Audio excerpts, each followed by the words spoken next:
کسی تلفن دزدید و به نرخ ارزان در تو فروخت و تو هم او را از او خریدی، چه حکم داره؟ بسم الله و الحمد لله و الصلاة و السلام علی رسول الله، اما بعد.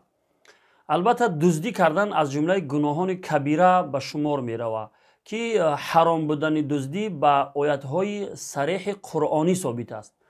به همین خاطر هر کسی که دزدی میکنه مرتکب گناه کبیره می شود و اگر حکومت اسلامی باشه او را دستش قطع میکنن.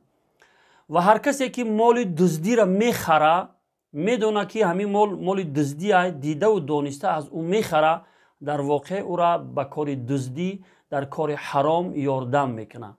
الله رب العالمین در قرآن عظیم الشأن میفرماید و تعاونوا علی البر و التقوى ولا تعاونوا علی الاثم والعدوان. شما یکدیگرتون به کارهای خوب یاری دهید و هرگز شما یکدیگرتون به کارهای گناه، به کارهای ظلم و ستم هرگز یاری ندهید.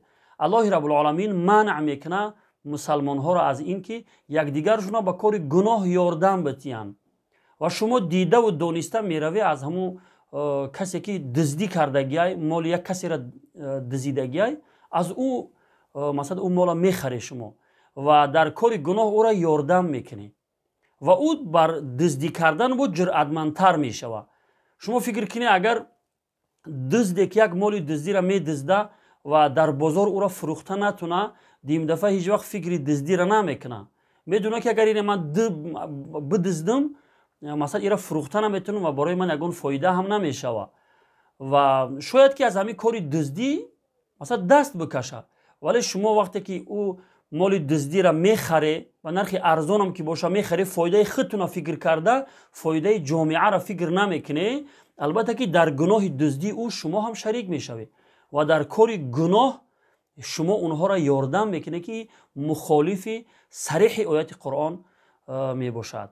و همین خاطر برادرها و کسایی که فهمیده که مال دزدی هرگز از مال دزدی او را خریداری نکنی و بتونه او را منعش بکنه که کاری دزدی را نکنه دیگه. والله اعلم بالصواب.